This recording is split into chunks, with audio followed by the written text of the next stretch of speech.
16 horas e 3 minutos, começa aqui mais um Salutes, um programa que visa o resgate das medicinas tradicionais, em especial a medicina chinesa, que é a minha especialidade, e um programa como hoje, que traz as tecnologias e as técnicas de ponta para a saúde e a qualidade de vida.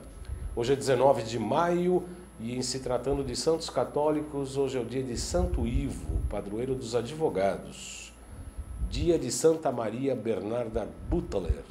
Aqui no Brasil é o dia do defensor público, dia do físico, devido aos 4 revolucionários artigos publicados por Albert Einstein em 1905. Várias cidades aniversariam hoje: Palmas de Monte Alto, na Bahia, e aqui em São Paulo, Bertioga, Saltinho, Cajati e Hortolândia. Em Pernambuco, hoje é aniversário de Lagedo e no Mato Grosso, Alta Floresta. Na Turquia é o dia da juventude e do desporto também. Eu peço ao Iago Matsumoto, ele falou outro dia, eu falei que ele era árabe, não, é italiano. Italiano com japonês, mas você olha, ele tem um quê de árabe? Iago Matsumoto, nossa vinheta da notícia do dia.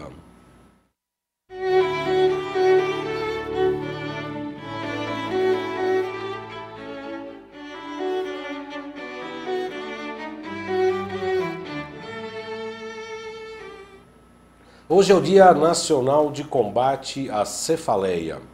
A medicina moderna reconhece, esse aqui é um artigo que eu escrevi, foi publicado no Jornal do Cambuci há uns 2 meses atrás.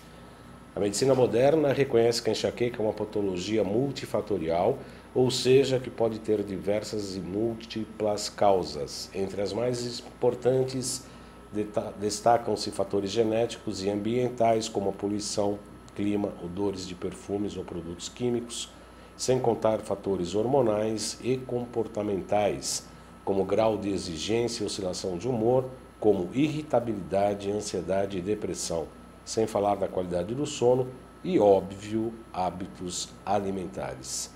Estima-se que hoje aqui no Brasil cerca de 20% das mulheres e entre 5% e 10% dos homens, na minha opinião, modesta opinião, essa estatística está abaixo dos números reais, mas enfim, são pessoas que sofrem com enxaqueca, classificada genericamente como desordem neurovascular. Essa doença se apresenta com uma dor intensa, pulsante e debilitante na cabeça. Pode causar náuseas, vômitos, sensibilidade à luz, fotofobia e ao som, fonofobia. Pode ser primária, com características próprias e recorrência, ou secundária, quando as dores de cabeça são sintomas de outras doenças, como infecções, como sinusites, meningites, traumas, tumores, aneurismas, alterações metabólicas ou hormonais. Bom, eu falo mais um pouco do que acha a medicina ocidental e depois eu falo um pouco da medicina tradicional chinesa, em que fala que a gente encara os sinais e sintomas sempre como um grande alerta e que a enxaqueca é a luzinha do carro onde está faltando óleo. Você está indo na estrada, fala, está faltando óleo, acende a luzinha, para no posto e aí você vai lá, tira a luzinha. Então é isso que a gente se preocupa. A medicina chinesa não se preocupa em retirar uma dor, pura e simplesmente, sem saber a sua origem. Em se tratando terapeuticamente, nós utilizamos muito o tratamento da vesícula biliar, o meridiano da vesícula biliar, que há cerca de 20 pontos homolateral, ou seja, em cada lado da cabeça, 20 pontos de um lado e 20 pontos do outro.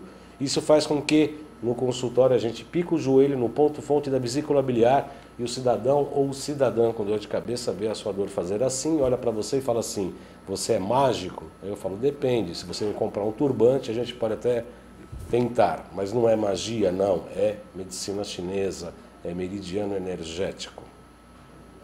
Muito bem, às 16 horas e 7 minutos desta segunda-feira, 19 de maio, eu pergunto a você, teleinternauta, se a beleza depende do estado nutricional, físico e mental. Será? E a cirurgia plástica ajuda muito a você ficar mais belo, mais bela? Essa frase, esse raciocínio é do Dr. Naif Tadeu, médico que atuou como cirurgião plástico há mais de 20 anos aqui no Brasil, nutrólogo, participante de congressos e simpósios nacionais e internacionais. Eu tenho o prazer de entrevistá-lo hoje aqui no Salutes. onde ele irá falar de várias de suas pesquisas na área da cirurgia plástica videoendoscópica, com embasamento bastante científico, e também, além de desenvolvimento de instrumental necessário a esses tipos de procedimento, sem falar da nutrição e da importância da segurança alimentar para os procedimentos cirúrgicos. Muito boa tarde, Dr. Naif Tadeu. É um prazer recebê-lo aqui no Salutes. Seja muito bem-vindo. Boa tarde, é um prazer e uma honra estar aqui com você e com seus internautas. Dr. Naif, vamos falar um pouco da história da cirurgia plástica no Brasil e, atualmente, em que estado o país está em nível mundial. No início dela, o desenvolvimento, em que estado está hoje? Se a gente for se voltar para a cirurgia plástica, especialmente na videoendoscopia, ela se iniciou no mundo, nos Estados Unidos, por volta de 92. Né? E as primeiras publicações datam de 1994. De lá para cá, a cirurgia videoendoscópica se dedicava muito apenas ao rejuvenescimento facial. E isso fez com que o mau entendimento da aplicação da técnica videoendoscópica à cirurgia de rejuvenescimento tivesse resultados iniciais não muito animadores. E ela chegou a ser abandonada por grandes profissionais no mundo inteiro. Somente a partir de 2003, 2004, que ela se consolidou realmente e teve um desenvolvimento muito grande aqui no Brasil, embora sejam poucos os profissionais que a pratiquem ainda, mas o nível técnico e o nível de resultados da cirurgia videoendoscópica, não só na face, mas como na cirurgia corporal, realmente é muito animador. O senhor pode ir falando para leigos, como eu e vários dos internautas, como é a técnica da videoendoscopia para os procedimentos plásticos? Se você me permite, eu vou dar um exemplo. Claro. Antigamente se fazia uma incisão, um corte no abdômen, de mais ou menos 20 centímetros para fazer a retirada da vesícula biliar. Hoje, onde é feita essa cirurgia, ela é feita através de 3 ou 4 pequenos orifícios de 1 centímetro. E por quê? Porque é usada a técnica videoendoscópica, que no abdômen se chama videolaparoscopia. Na face é a mesma coisa. Na região da região da boca para baixo, o envelhecimento facial se caracteriza por excesso de pele. Da região da boca para cima, ele se caracteriza por mobilização de volume facial. O excesso de pele é muito pequeno, exceto na pálpebra. Então, ela se presta muito para essa cirurgia, porque não há necessidade de ressecções grandes de pele. Ou seja, não há necessidade de cicatriz extensa. Por isso, você faz a reposição de todo o terço médio da face e o tratamento da musculatura da região frontal por videoendoscopia, por mini incisões de 1, 2 centímetros dentro do couro cabeludo. E aí com uma recuperação muito mais rápida e com uma intervenção menor, né, doutor? Sim, a recuperação é mais rápida quanto à cicatrização externa, mas o mais importante que eu vejo nisso, porque dentro a cirurgia é grande também, né? Isso não minimizou a cirurgia, ao contrário, essa magnificação da imagem através da videoendoscopia, que você olha o campo cirúrgico através de uma tela e essa tela te magnifica em 20, 25 vezes esse campo cirúrgico, com uma definição em 3D espetacular que você não tem a olho nu. Então, além dessa facilidade e segurança que isso traz, você tem a possibilidade de repor estruturas que você não conseguia anteriormente, sem a necessidade de incisões grandes. Quando se trata de terço médio em paciente jovem, você não tem necessidade daquele corte pré-auricular, característico do rejuvenescimento facial. Coisa que quando você precisa rejuvenescer a região do pescoço, já se faz necessária, porque aí a ressecção de pele é inevitável. E em outras partes do corpo também a videoendoscopia pode ser utilizada também? Sim. Em quais partes, em que pé está hoje a ciência aqui no Brasil, doutor Naif? O que mais nós utilizamos na prática do dia a dia é com relação a implantes mamários, a colocação de próteses de mama. Ela possibilita a colocação da prótese de mama com extrema segurança via axilar, sem lesão de nenhuma estrutura linfática, sem nenhum problema com linfonodo sentinela ou com um futuro câncer que o paciente viesse a ter muitos anos depois, né? Como muita gente diz. Infelizmente, a via axilar ela é muito comentada por profissionais que não a utilizam, que não têm experiência. Então, você ouve falar mal da via axilar. Ela é uma via de acesso que não deixa cicatriz na mama. E a videoendoscopia permite que você faça a colocação do implante numa loja muito mais bem ajustada e anatomicamente muito mais simétrica. Eu não gosto de usar o termo mais simétrica, eu gosto de usar o termo menos assimétrica devido à assimetria do nosso corpo. Entendi. Falar em simetria poderia dar a ideia de que duas mamas ficariam iguais, e isso é impossível, nem existem e nem nós conseguimos fazer. Agora, como é que é a questão da prótese mamária, por exemplo, pelo acesso axilar? Quer dizer, pelo acesso da mama, se imagina que você faz o corte, você coloca a prótese, que geralmente tem um determinado volume, mas pela inserção axilar, já que vamos dizer, o orifício, né, a inserção, o início da cirurgia ali é muito menor a área do que você recortar uma área da mama. A né? outra via também com essa dificuldade é a via abdominal. A paciente está fazendo uma plástica de abdômen, você pode por via abdominal fazer 2 túneis abdominais até a mama e através da videoendoscopia, chegando na região mamária, você faz o descolamento de toda a loja para colocação da prótese. A prótese passa apertada por esse túnel, é preciso ter um pouco de treinamento, mas nada tão difícil ou de que possa causar algum tipo de lesão ou demora no ato cirúrgico. E pela área axilar não, né? Só por esse túnel abdominal. Pela área axilar também se faz um túnel. Faz a incisão na axila, lá no oco axilar, bem escondida, né? Lá na prega. E você faz um túnel até a margem do músculo peitoral maior. Na margem do músculo peitoral maior, o cirurgião decide se ele quer fazer um implante suprapeitoral, ou seja, na frente do músculo peitoral, ou se ele quer fazer retromuscular. Os implantes retromusculares ficam mais disfarçados, os implantes anteromusculares ou retromamários, eles ficam mais evidentes. Né? Eu prefiro o retromuscular em função da naturalidade. O que o senhor acha do crescimento da cirurgia plástica no Brasil? Sobretudo nos últimos anos parece que teve uma grande procura, sobretudo quando começaram os implantes mamários, muitas pessoas, até com uma certa idade, até pueril, vamos dizer assim, estava com interesse de ter uma estética de seios grandes e tal, e procuraram esse tipo de cirurgia. Como é que o senhor, como cirurgião, avalia este cenário? Eu olho muito pouco a idade cronológica e sim a idade biológica. Eu tenho como critério para fazer intervenções em pacientes de cirurgias já da idade adulta, como mama, uma rinoplastia, por exemplo, eu tenho como ideia sempre na mulher 1 ano e meio de menstruação regular. Então, se a menina menstrua com 12 anos de idade, ela pode perfeitamente fazer uma rinoplastia ou um implante de mama com 14, 15 anos. Mas tem casos, como eu tenho na minha família, de mulheres que menstruaram com 16 anos. Então, você só vai poder fazer esse implante com 17,5, 18 anos. Não é a maioridade que vai dar esse direito, né? E sim o desenvolvimento biológico. Você ter a certeza que aquela mama não vai mais crescer. Aí você pode fazer o aumento. Eu quero agradecer a presença das pessoas que estão curtindo a nossa entrevista de hoje com o Dr. Naif Tadeu, a Luciana Leal Machado, a Cláudia Ciapina Moraes, a Cláudice Felizardo, o Idalmo Leandro, Belmiro Reis, João Cordeiro, a Suzana Paganelli, Suzana Paganelli Bucão, Rosa Gomes e Alex Souza. Vocês podem aqui, eu estou aqui online pelo Facebook, também no chat da UTV, eu estou com o nick do Arthur Rendler.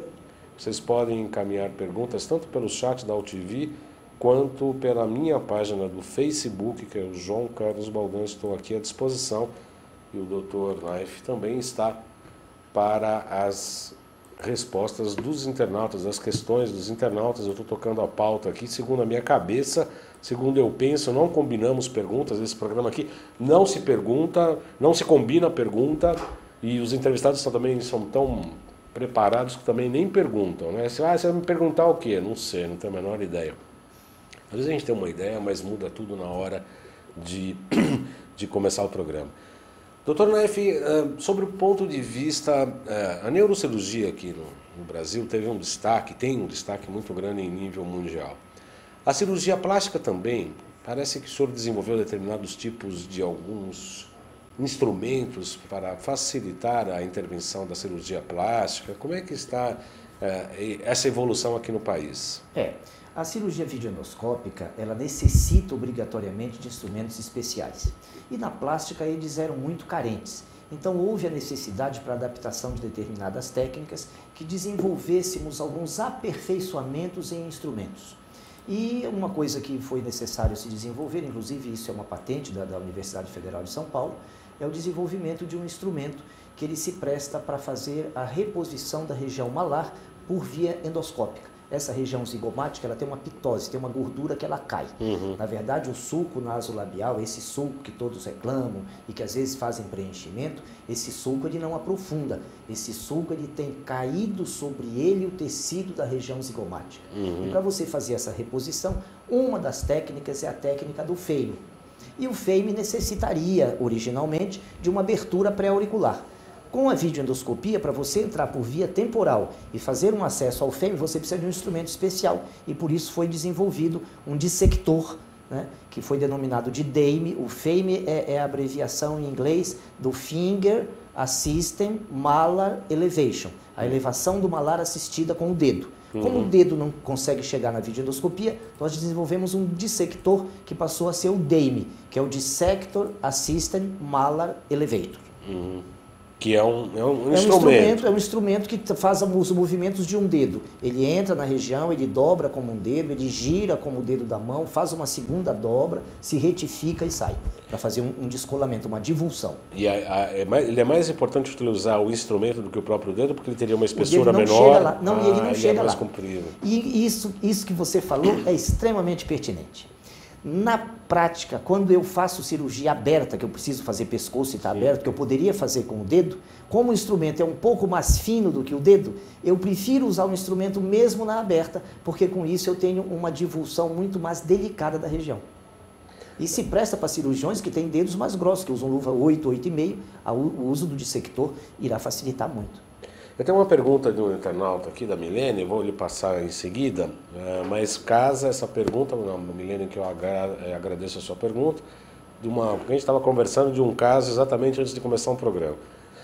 Estava conversando com o Dr. Naif, que recentemente eu atendi num consultório, uma menina de 21 anos, né, que tinha uma lombocetalgia muito pronunciada, dores na cervical e a coluna dela, uma cifose muito grande também, e aí dores nos braços e tal, provindo, obviamente, de compressão de vértebra cervical.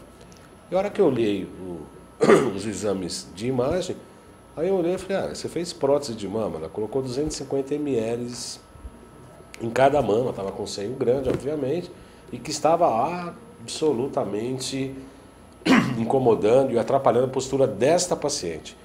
A pergunta da Milene é o seguinte, se os implantes ainda precisam ser trocados com frequência e se em alguns problemas com o implante, se eles podem ser retirados. Eles podem ser retirados sim, Milene. Existem técnicas que você usa, quando você retira o implante, você obrigatoriamente vai ter um excesso de pele na mama. E o próprio tecido mamário foi expandido. Quando você junta esse tecido, você tem várias maneiras para fazer isso. Uma delas é fazendo um retalho inferior, que é inclusive de um colega nosso do Rio de Janeiro, o Dr. Liacir, que desenvolveu esse retalho, onde você pode preencher o polo superior da mama com esse excesso de flacidez que ficaria no polo inferior e cobrir isto em jaqueta com as laterais da mama. Isso seria uma técnica utilizada, nós temos muitos pacientes, principalmente de idade avançada, que desistem de trocar a prótese. Então eles vêm trocando os implantes a cada 10, 12 anos, e chega, por exemplo, eu tive uma paciente de 81 anos, ela falou, doutor, eu não quero mais o meu implante, ele está roto, ele rompeu. Sim, fazia 20 anos que ela havia colocado o último. E essa paciente optou por retirada do implante. E ela estava, inclusive, resignada a ficar com uma mama, como se diz na gíria, murcha, sem volume. Ao contrário, ela se surpreendeu com o resultado, nós utilizamos esse retalho e ela teve uma mama muito semelhante à que ela tinha com o implante. Com relação à troca, para completar a pergunta dela, é interessante o seguinte, é o organismo que obriga a troca, não é a qualidade do implante. Então não acredite quando aparecer uma empresa vendendo o implante definitivo, o implante vitalício, o implante eterno. Não acredite nisso. Não existe. Não existe, porque o organismo da mulher tem que combinar com o organismo da mulher para ele não estragar a prótese. Para você dar um certificado de que a prótese é vitalícia. Não pode entrar no bar, não pode tomar banho, não pode comer, não pode tomar sol, e ainda assim tem o risco. Mesmo que não fizer nada, o organismo vai fazer uma cápsula que vai se modificando com o passar dos anos, vai se enriquecendo de outras substâncias, inclusive com deposição até de cálcio, e isso provoca um endurecimento que começa a ter dor na região mamária. Não é dor na mama, é dor naquela cápsula que está em volta, comprimindo os tecidos e machucando os tecidos. Mesmo porque eu acho que essa compressão, essa cápsula tende a comprimir também sempre concentricamente. sempre concentricamente. Por isso que o uso de mamas de formatos anatômicos, em gota e tudo isso, isso acaba numa esfera. Então eu prefiro o uso de implantes redondos sempre, porque eu já vou trabalhar com a forma definitiva que eu vou ter desse implante e que é como ele vai estar daqui 10 anos, 12 anos. E essa decisão é como se fosse uma massa de que você fizesse a manipulação estética na cirurgia, não dá para prever, quer dizer, pode até prever um desenho no computador, etc., mas na prática, no ato cirúrgico. E isso vai depender do formato da costela, do formato da musculatura, da quantidade de tecido mamário, a proporção que tem na mama entre tecido mamário e gordura. São muitos os fatores que interferem nisso. Postura da paciente. Eu tenho pacientes que eu preciso mandar fazer reeducação postural para poder fazer a cirurgia. Porque você estava falando de coluna e com relação ao peso do implante, né? Por isso que a gente tem que ter cuidado. Não só o peso, mas é a questão da mobilidade, quer dizer, não posso chegar tão perto. Não é só 200 ml, tá bom, mas 250 a cada lado dá 500 ml, que é meio quilo a mais. Talvez não seria só esse meio quilo a mais, mas como a pessoa se comporta com aquele meio quilo a mais sendo Mas carregado... é que às vezes esse meio quilo não era necessário. Existe uma visão errada, principalmente no Brasil, de que colocação de implante vai levantar a mama, que colocação de implante vai endurecer, entre aspas, a mama, vai enrijecer a mama. E nada disso? E nada disso. O implante não tem asa, nem turbina para subir. Quando você coloca o implante, ao contrário, ele se dirige para o centro da Terra. Muito bem. Entendeu? Então, essa ideia de que vou colocar... E tem a gravidade do tal do Newton, né, que inventou essa história da gravidade, que ainda... Aí a gente pode aceitar o Newton um pouquinho, né? Sim, mas e aí então é concêntrico e tem uma cultura no Brasil que vai se levantar a mama, é isso? Não levanta, não levanta. Implante não vai corrigir pitose, queda de mama.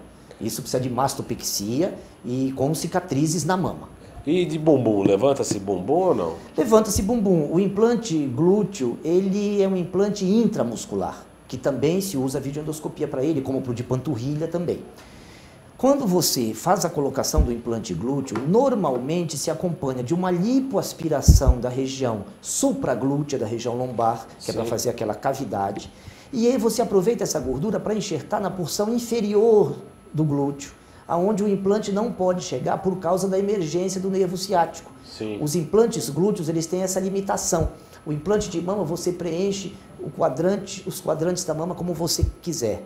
No glúteo, você não tem essa facilidade. Ele é um implante sempre um pouco mais superior. Por conta do nervo ciático. Por conta da posição do nervo ciático. E aí ele fica entranhado dentro das fibras dentro do musculares. músculo, porque o glúteo maior é um músculo que tem 7 a 9 centímetros de espessura. Então já está bem determinado isso tecnicamente, tem vários colegas, inclusive brasileiros, que desenvolveram muito bem isso, que o melhor local é intramuscular. E na mama você tem a opção anteromuscular, que é o retromamário, ou retromuscular. 90% das mamas no Brasil são operadas com implantes na frente do músculo. E ao contrário, eu faço 95% dos meus casos atrás do músculo. Tem alguma especificação? Eu acho que fica mais natural, depois de 6 meses essa mama começa a ter jogo, começa a ter balanço, você fazendo por outra via de acesso por videoendoscopia, seja axilar ou via abdominal, você vai ter, você pode enganar, entre aspas, qualquer pessoa que aquilo não é um implante, porque não tem a dureza do implante. Tem um tecido muscular que fica mais próximo à pele. A massagem constante do tecido muscular faz com que fique com uma consistência muito parecida com a consistência de uma mama densa, jovial e sem flacidez. E aí esse implante, no caso do implante mamário, teria um prazo de validade para ser trocado? Varia de acordo com a marca do produto? Como é que é isso, doutor? Eu acho que mama precisa ser examinada anualmente.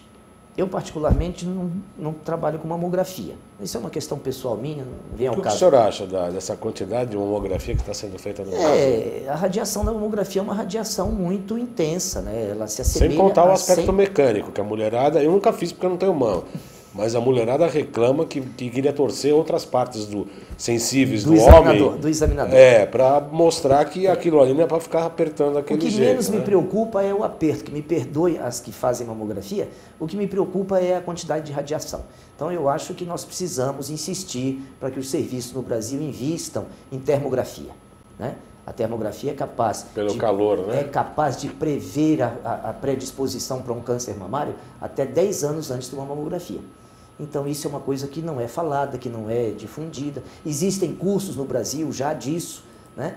Você vai no curso, tem 15 médicos assistindo o curso, e se você for falar sobre mamografia, vão ter 5 mil médicos assistindo mamografia. Por que acontece isso, doutor? Eu não sei se é uma questão de mercado, interesse financeiro, talvez a termografia seja de um custo baixo, mobilize menos pessoas, é um exame que você deixa o paciente 15 minutos no ar-condicionado a 22 graus, sem roupa para tirar qualquer aquecimento da pele e aplica. Isso está sendo muito aplicado na Europa, nos clubes de futebol. E me falaram outro dia, isso é uma informação extraoficial, de que no Brasil alguns clubes já estão usando para ver lesão muscular. O jogador está sentindo desconforto, você passa o termógrafo. Ele já te mostra se vai ter lesão ou não, você tira ele do jogo antes de dar a fisgada e ele ficar puxando a perna, entendeu? Então com isso, você prevê a lesão, trata o jogador, uma lesão muscular que levaria 5 semanas para ele voltar a campo, ele faz um tratamento, em 2 semanas ele está bem, porque não chegou a ver a lesão. E eu imagino que essas áreas seriam áreas mais quentes, que provavelmente estaria uma inflamação, que teria mais calor, indicando que teria que ter mais cuidado. E isso serve para a neoformação vascular, que é o que acontece nos tumores. Por isso que eles aparecem quentes. É muito característico. Então, antes da formação do tumor, já tem a neovascularização. Essa neovascularização já te mostra que vai ter um tumor ali e, às vezes, se você ressecar aquela área, vai estar zerada ainda de célula cancerígena. Você ainda não tem células que tiveram mutação efetiva, mas já está se preparando aquele terreno para o câncer. Nós sabemos que o câncer precisa de açúcar, ele precisa de falta de oxigênio, ele precisa de acidez. Acidez. Né? Ele precisa dessas 3 coisas. Açúcar, acidez e falta de oxigênio. E falta de oxigênio. Por isso que todas as terapias hiperoxigenantes, elas destroem tumor, elas são anticâncer. Né? Por isso que o uso de açúcar é cancerígeno. Né? E nesse sentido, a gente poderia... Bom, então, em relação aos prazos, variam muito de mama para mama? Variam muito. Então, para concluir essa tua pergunta, que a gente divagou, né? Sim. Eu examino anualmente a mama. Eu faço uma ultrassonografia e um exame clínico. Se houver necessidade, eu tento pedir uma termografia, são poucos os lugares que fazem, isso há dificuldade. Às vezes apelo para uma ressonância magnética. E, em último caso, se necessário, você pode fazer uma mamografia, porque não serão 3, 4 mamografias na vida que vão causar uma lesão enorme na paciente. Se você tiver bom senso para usar a mamografia. Agora, se você faz uma mamografia de 6 em 6 meses, porque a família teve câncer, a partir dos 30 anos de idade, quando essa paciente chegar aos 50 anos, ela fez 40 mamografias. Se não ficou com câncer, vai ficar, né? Pelo menos por irradiação, né? Preocupa, pelo menos, né? Pelo menos preocupa. O que me preocupa, doutor Naif, vou colocar aqui o senhor agora numa saia justa, porque esse também é meu papel. Opa!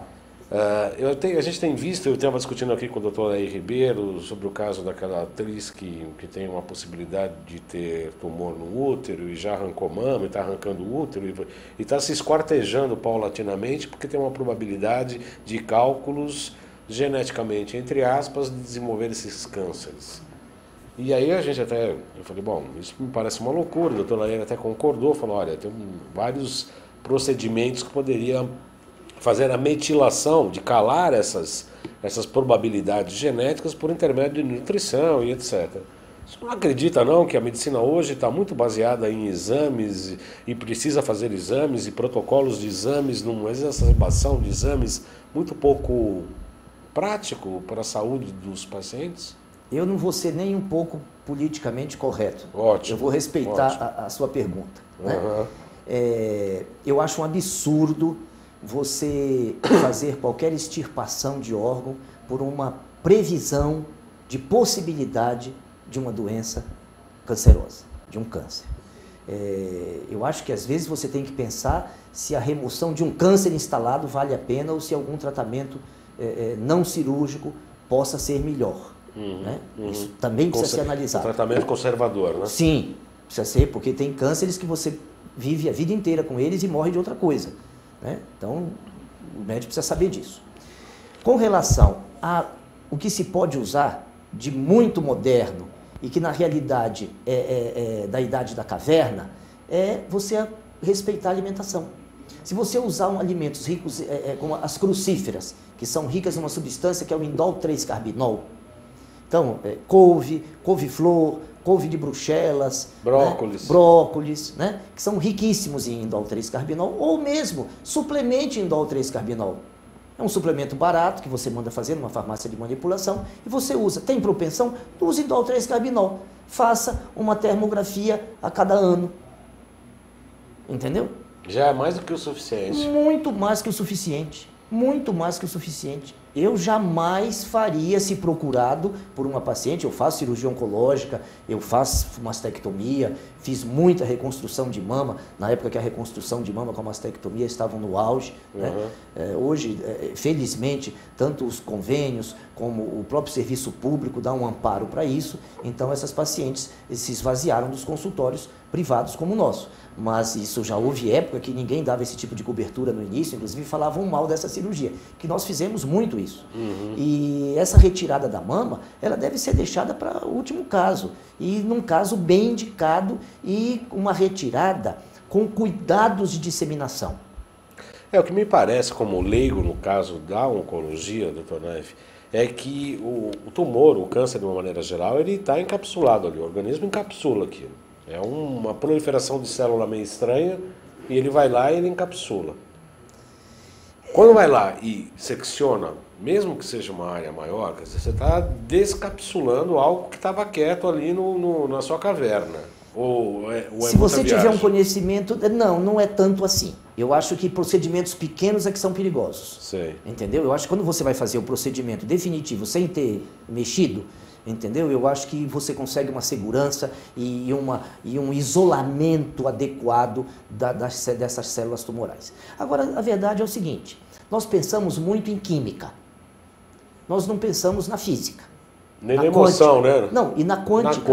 Na quântica. Você remove um tumor desse. O padrão quântico desse tumor, a onda quântica dele, vai estar presente no organismo. Essa é a primeira coisa. Segundo, câncer não é uma doença localizada, câncer é uma doença sistêmica. Câncer é uma doença do organismo. Exatamente. Entendeu? Exatamente. Então não adianta você fazer uma simples remoção de um tumor e achar que aquilo ali é um critério de cura e ficar procurando no local se ele recidiva ou em órgãos onde, pela nossa teoria, seriam mais propensos a metástase de acordo com o tipo de câncer. Acho que você tem que pensar muito mais em termos sistêmicos mais abrangentes, né? Energéticos, quânticos, e não só químicos, não só anatômicos, não só patológicos. A melhor resposta que eu recebi até há pouco sobre o câncer, falando bem num nível bem chulé, é como se tivesse um calo e você, por andar errado, e você retira o calo e continua a andar errado. Vai aparecer outro calo. Sim. A Cláudia Ciapina Moraes está falando excelente entrevista, parabéns. Termografia, nunca tinha ouvido falar, vou pesquisar a respeito. Marcos Kaiser Pirito, que é um colega acupunturista também, se não me engano, ele é do interior do Paraná, se não me engano, né, Marcos? Depois você responde aqui, que eu estou em dúvida aqui agora. Está falando que o programa está muito bom. Mas o senhor se saiu muito bem, me driblou, mas eu não esqueci. Será que não está ocorrendo hoje uma indústria de exames? Não está muitos exames sendo pedidos por, diria, insegurança no diagnóstico médico, sem necessidade, um protocolo, passou dos 50, precisa fazer mamografia, colonoscopia, sabe? Será que não tem um certo pânico de exames aí, doutor? E falta de cuidados de prevenção. Nós confundimos aqui no Brasil, e eu acho que em muitas partes do mundo, diagnóstico precoce com prevenção. A paciente sai de casa e fala para o marido, eu vou fazer meu preventivo. Ela vai fazer o Papa Nicolau dela. Não, ela não vai fazer preventivo, ela vai ver se ela tem câncer. Mas ela foi rotulado que isso é um preventivo. Então ela acha que ela faz prevenção. Prevenção era se ela comesse crucífera com indol 3-carbinol. Aí ela estava prevenindo. Prevenção é se ela não usasse açúcar. Prevenção se ela não fumasse. Prevenção se ela não usasse trigo. Prevenção se ela não tomasse leite. E isso seria prevenção. Né? Ela estaria prevenindo o aparecimento de uma doença. Comendo coisas boas e tirando o que nos intoxica. Entendeu? Esse exagero de exames, ele também tem um cunho jurídico. Nós não podemos crucificar o médico porque ele pede tanto exame. Ele precisa pedir para se resguardar. Eu sou formado na época que não existia o Código do Consumidor e que os médicos e os pacientes tinham uma relação realmente de afetividade, de responsabilidade, onde o médico, se precisasse, ia na casa do paciente, o paciente tinha o telefone do médico e ligava para ele a hora que quisesse. Né? Ele cuidava da família. Muitas vezes o médico falava, precisa ir para o hospital. Ninguém perguntava, depois iam saber por quê. Corriam para o hospital. Hoje não. Hoje você quer ouvir uma segunda opinião, hoje você quer fazer uma série de coisas. Então veja, diante dessa situação hoje, que é mais jurídica do que de respeito, do que de devoção, né? Como uma carreira diferente, que eu acho que a medicina é assim, né? A área da saúde ela tem essa diferença, que me perdoe os profissionais das outras áreas, mas nós temos que saber disso, inclusive quando você decide seguir uma carreira na área da saúde, é importante que você chame o jovem e diga para ele que é diferente, né? Isso é uma responsabilidade que nós temos hoje. E isso faz com que o médico se sinta necessitado de fazer esse pedido. Já existem assessorias jurídicas hoje para os médicos. O próprio advogado que assessora fala, não, você me pede todos os exames, você se resguarda. Sim. Entendeu? Você está falando de quando a pessoa que decide pela medicina, eu já tive a oportunidade de comentar, mas eu não canso de falar aqui em relação a... Quando meu filho chegou e falou que queria ser médico, eu coloquei ele dentro da faculdade do ABC, no laboratório de anatomia e de dissecação de cadáveres, na UTI infantil, na UTI adulta. Ele tinha 17 anos, quase teve um choque anafilático. Ser médico é isso. Ou você ama isso, é sacerdócio de verdade, vai ter que estudar pra caramba a vida inteira, ou você vai fazer outra coisa. Né? Então ele demorou lá uns 3, 4 anos e... uns 3, 4 dias e eu quero ser médico. E graças a Deus está virando um grande médico. Tanto é que eu já não consigo mais falar com ele por telefone. Tem que mandar mensagem, ele está em plantão e não sei o quê. Mas enfim, está virando um médico, vai virar um grande médico e eu concordo 100% com o que o senhor disse. O que eu, assim, às vezes coloco é que não é só, porque o médico também sofre a pressão dos laboratórios farmacêuticos, das indústrias de produção de exames, de imagem, porque precisa fazer, e às vezes não tem tanta necessidade assim como o leigo que eu imagino. Cláudia Ciapina Moraes pergunta, a prevenção seria comer crucífera com... Pode repetir, por favor? Ela acho que perdeu isso. Crucíferas como couve-flor, couve de Bruxelas, brócolis... nabo, entendeu? Couve mesmo. Aquele vermelhinho por fora e branco por dentro, que é meio ardido, como que chama aquilo? Olha, couve-flor, couve de Bruxelas, brócolis, nabo. Já tem um para cada dia. Já tem um para cada dia, entendeu? Belmiro Reis pergunta, no campo da nutrologia sabemos que há inúmeros minerais e vitaminas que auxiliam no processo de envelhecimento precoce. O que o senhor acha de pessoas que tomam grandes quantidades de polivitamínicos para evitar retardamento do envelhecimento? Recentemente, uma respeitada jornalista citou que toma até 90 cápsulas de vitamina por dia. Será? Eu, assim, 90 cápsulas de vitamina por dia, ela está igual aquela outra que está se mutilando para não achar que um dia vai pegar câncer. Sim. Por favor. Primeiro, eles chamam muita coisa de vitamina, né? E isso o leigo chama. Às vezes ele está tomando uma série de suplementos que não são vitaminas, né, que são necessários, o organismo já não produz mais aquilo, então você precisa repor. Isso precisa ser feito com uma certa parcimônia e inteligência e até economia, porque se você for dosar tudo que tem no organismo, verificar o que está abaixo das taxas ideais que nós já conhecemos hoje, que são muito diferentes daquelas que vêm no exame laboratorial, isso é muito importante que se diga. Antigamente se dizia, não olhe o seu exame, mostre para o seu médico. Hoje, muito mais, porque aquelas taxas que vêm ali do lado de normalidade, aquilo ali não existe, aquilo ali não tem nada a ver. Eu vou dar um exemplo de uma vitamina, que não é vitamina, é hormônio, é vitamina D3. Né? D de dado.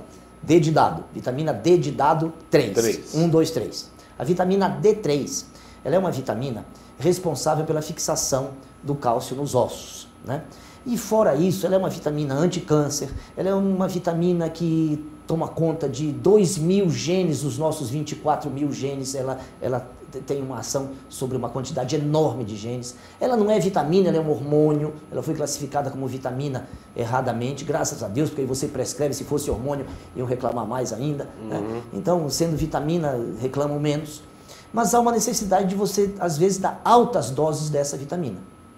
Em doenças que muitas vezes são consideradas até incuráveis. Ela tem efeitos anti-inflamatórios muito maiores que corticosteroide em doses altas. Inclusive Alzheimer, né, doutor? Sim, sim. Esclerose múltipla é utilizada em doses altas, a doses que seriam absurdas perto do que se prescreve normalmente no dia a dia, né, convencional. E por outro lado, você às vezes está tomando vitaminas que estão sobrecarregando você e que não tem necessidade. E com associações que atrapalham a absorção e uma série de erros outros. A grande verdade é o seguinte: antes de você repor o que lhe falta, tire os seus venenos. Ótimo. A primeira coisa não é reposição, a primeira coisa, ou modulação, a primeira coisa é detoxicação, é você tirar o que é tóxico. Então você precisa saber a água que você bebe, você beber uma água de pH alcalino, de pH alto.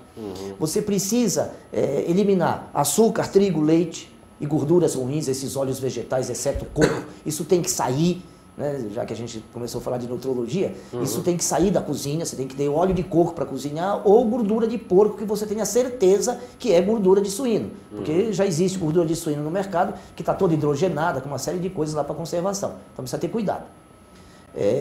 Feita essa retirada, glúten, leite, açúcar, gordura hidrogenada, gorduras, esses óleos de cozinha, para falar bem claro, para não deixar dúvida, que não o de coco. O de coco é o que se presta para cozinhar, para aquecer, né?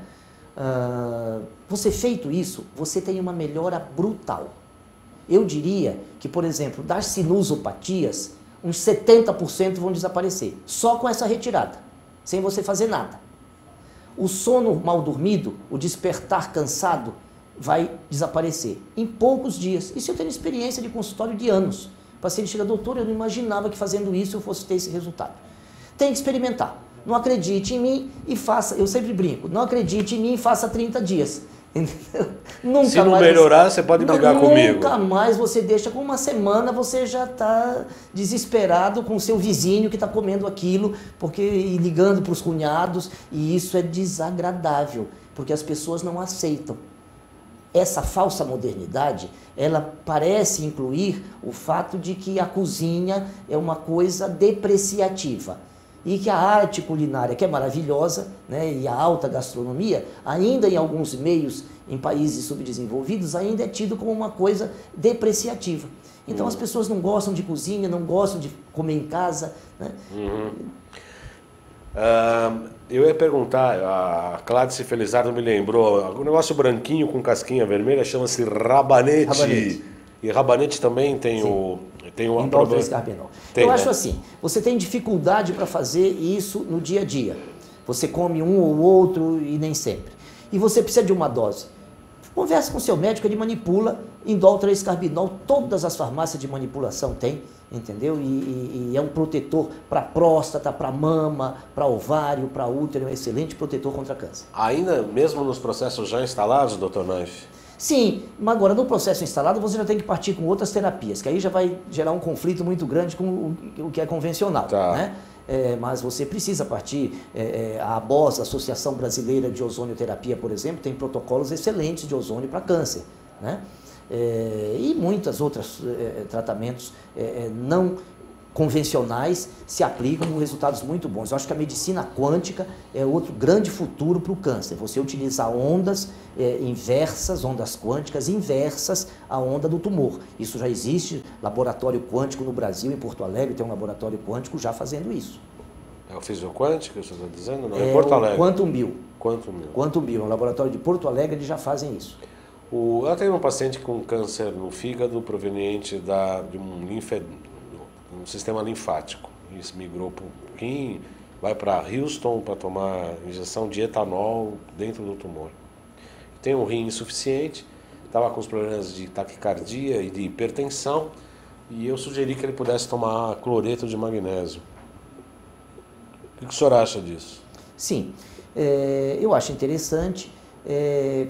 Tem muita gente já injetando bicarbonato em tumores, né? Isso existe. O fato de você alcalinizar o organismo, ele tira toda a chance do câncer. Cloreto de magnésio também alcaliniza.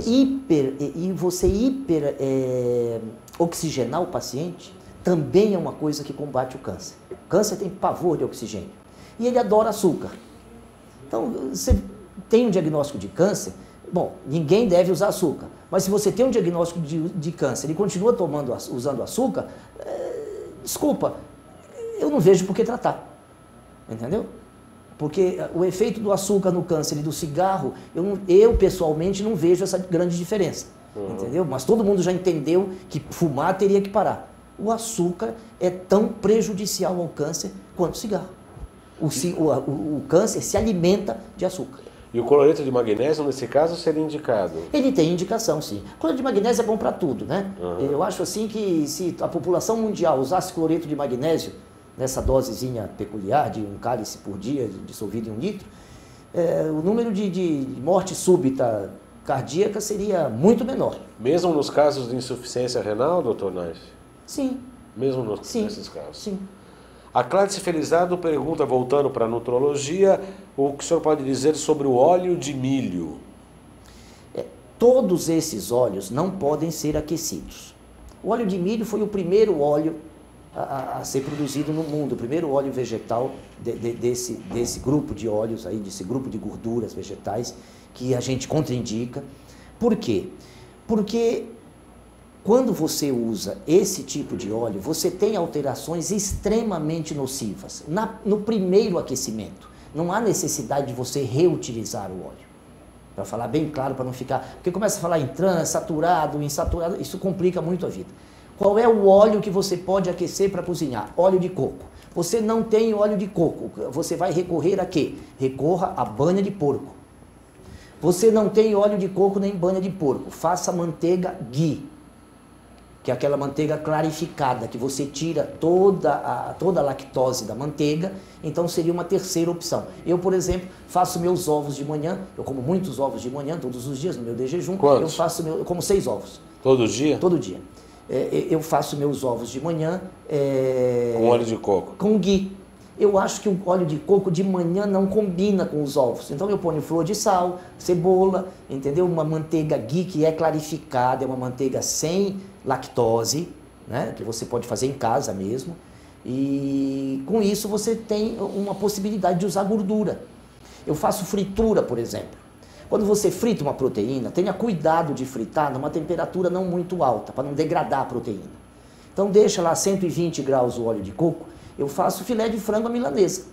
Eu almocei hoje, antes de vir para cá, filé de frango à milanesa na minha casa. Trouxe um pedacinho? Não. Nós passamos no ovo bem temperado, passamos na farinha de quinoa, compra a quinoa inteira, tritura em casa para não correr o risco de comprar gato por lebre. Né? Triturar pode ser no liquidificador? No liquidificador. Passa no liquidificador um pouquinho, passa na peneirinha, passa o filé de frango no ovo temperadíssimo, passa nela, frita no óleo de coco. Pronto. Você tem um filé de frango à milanesa espetacular. Você faz isso com couve-flor, por exemplo, fica espetacular também. Fica muito saborosa a couve-flor à milanesa. Você não usou trigo, você não usou óleo que faz mal e você comeu fritura. Uma das grandes mentiras que nos contaram foi o Laí, inclusive, que você entrevistou, fala muito isso. Que gordura fazia mal. Ninguém morria de coração antes dos anos 30. E antes que pergunte, o pior óleo de todos é o canola. Que canola não existe a planta.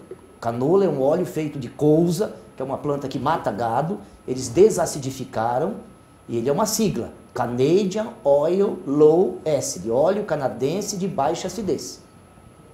É a couza, que é veneno, desacidificada para poder fazer um óleo que não chegue a matar. Entendi. Nosso programa está chegando ao fim.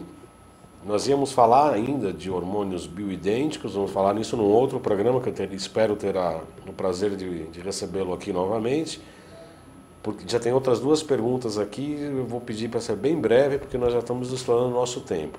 A Cláudia se pergunta se qualquer tipo de açúcar, imagino que ela se refira ao branco, o cristal e o mascavo, por exemplo. Se tem mascavo também tem restrição ao consumo? Seria o menos ruim.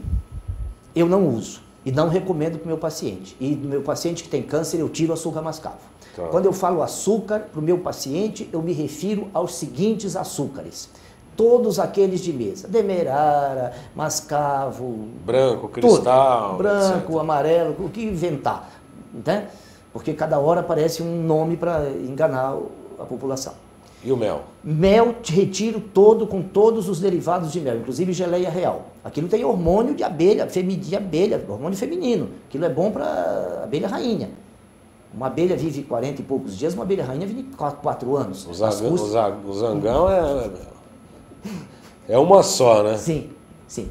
Então ali tem hormônio feminino de abelha, não é para nós usarmos. E suco de fruta, muito cuidado com o suco da fruta. Quando você come a fruta, você está comendo o pior açúcar que existe na face da terra, que é a frutose. Associado a uma fibra que dificulta a absorção dela. Então essa absorção é lenta, você não tem glicação, você não tem uma subida de glicemia muito grande.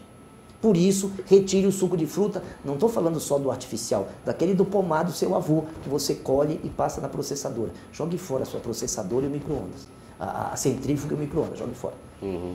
O micro-ondas também, né? Sim. O Belmiro Reis colocou aqui o link da UOL, que é a Glória Maria, a jornalista Glória Maria, do Fantástico, etc., ela falou no programa do Jô que toma 90 cápsulas de vitaminas por dia. Precisa ser internada também, né? A gente não sabe se são vitaminas, né? A gente não sabe... Mas 90 comprimidos de qualquer coisa, né, doutor? Sabe o que acontece? Eu vejo muito paciente pedir, às vezes o médico atende, você sabe o que? A gente não pode crucificar assim sem saber. Vou te dizer por quê. Não, mas não estou nem falando do médico, estou falando dela, de Sim, se permitir tomar 90 comprimidos. Mas às vezes você tem coisas que você precisa de uma quantidade grande. Eu vou dar um exemplo. Colágeno. Se você vai tomar colágeno, você precisa de 40, 50 gramas de colágeno por dia. Não adianta você tomar 10 gramas de colágeno. Tem gente que não suporta o colágeno. Ele pede na farmácia para fazer aquilo em cápsula. Uma cápsula, para ser deglutida, ela precisa ter no mínimo, no máximo 1 grama. Ou seja, você precisa de 40, 50 cápsulas só de colágeno por dia. Colágeno em cápsula é um absurdo. Tem gente que pode estar tomando isso. A gente não sabe o que são essas 90. Difícil falar. Bom político, bom político. Se não fosse médico, seria vereador, quem sabe deputado, doutor Naif Tadeu. Marcos Kaiser Pirito, peço desculpas, eu não vou poder responder a sua pergunta, porque encerramos aqui, o Iago já entrou 3 vezes aqui, acabou, eu preciso terminar o programa. Mas a questão dele para o próximo programa, doutor Naif, se alguns casos de pacientes que se curaram espontaneamente, e qual seria o perfil desses pacientes e a sua opinião sobre esses casos. Se existem esses pacientes? É. Entendi. Do próximo programa. No próximo programa, porque essa extensão, eu imagino que... Quer dizer, eu acredito que tem as curas espontâneas, qual que seria o perfil e a sua opinião sobre esses casos, mas eu peço para a gente Eu já responder. adianto que é um sistema imunológico fantástico, né? Agradeço muito sua presença, quero deixar as câmeras abertas com algum contato, visitar algum telefone, e-mail, o site, o que o senhor desejar para as pessoas internautas que quiserem entrar em contato com você, doutor? Não, eu prefiro aproveitar o curto tempo para deixar uma mensagem como cirurgião plástico e nutrólogo. Acho que isso é fundamental, né? Eu fiz cirurgia plástica e eu tive excelentes resultados e a minha cicatrização foi piorando com o passar dos anos. E eu observei que o meu paciente, a cada década, era muito mais doente, era muito mais intoxicado. Eu fiz cirurgia plástica por paixão e eu fiz nutrologia por necessidade, depois que eu me apaixonei pela nutrologia, né? Ela foi uma necessidade da minha cirurgia plástica para que eu pudesse continuar fazendo cirurgias grandes, cirurgias amplas e não me sentisse tolhido de operar pacientes tão doentes que eu tinha que fazer quase que um lado de uma vez, o outro lado do outro, porque ele não aguentava fazer a cirurgia dos 2 lados. E vai se chegar nisso se não mudar a alimentação atual. Eu agradeço muito a presença do Dr. Naif Tadeu, realmente aprendemos muito, as pessoas gostaram muito, tem questões que vão ficar para o próximo programa, obviamente. Adorei, como sempre, caiu como uma luva, diz aqui a Cláudia Ciapina, o Marcos Pirito também agradeceu, falou que vai aguardar o próximo programa, enfim, as pessoas gostaram bastante e eu vou convidá-lo novamente, a gente vai marcar o seu retorno novamente para o Salutes, que acontece toda segunda-feira às 16 horas. Eu desejo a todos uma boa semana. E convido vocês a visitarem minha página Além de Agulhas no Facebook, onde ali eu dou uma série de dicas e informações do que uma acupuntura pode ser muito mais do que uma retirada de dores ou uma simples analgesia. Boa semana a todos e até segunda. Obrigado pela audiência.